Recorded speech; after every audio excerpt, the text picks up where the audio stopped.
Nous avons une souveraineté militaire dans la mesure où nous avons la capacité de contrôler et de gérer nos forces de défense et de sécurité sans une influence extérieure et sans une dépendance excessive vers des partenaires avec qui on peut acquérir des instruments de défense.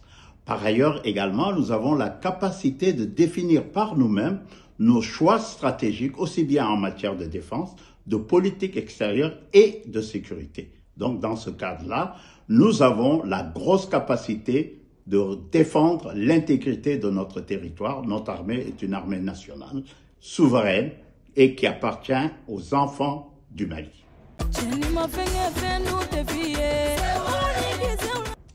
Le Mali a retrouvé sa souveraineté sur le plan sécuritaire, sur le plan alimentaire et sur le plan culturel. Sur le plan culturel, on commencera par le plan culturel. L'acte du président d'avoir décrété l'année 2025 comme une année dédiée à la culture, c'est que la culture, c'est ce qu'on peut juste gagner quand on a tout perdu. Donc c'est une reconnaissance de notre culture, c'est une confirmation de notre identité. Vraiment ça, c'est une vraie souveraineté. Notre pays est un grand pays, notre pays est un pays d'hommes de grandes valeurs, de grandes civilisations.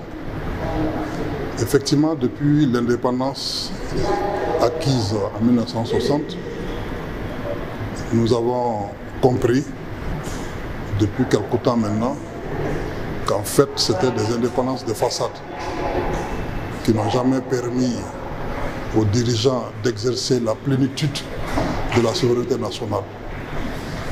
Donc depuis le 14, le peuple s'est affirmé, le peuple a rompu avec toutes les pratiques du passé colonial, le néocolonialisme.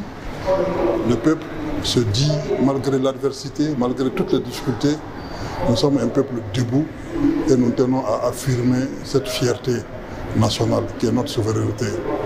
Souveraineté dans les prises de décision, souveraineté dans le choix des partenaires pour notre pays, souveraineté dans l'exercice du pouvoir librement, sans autre contrainte.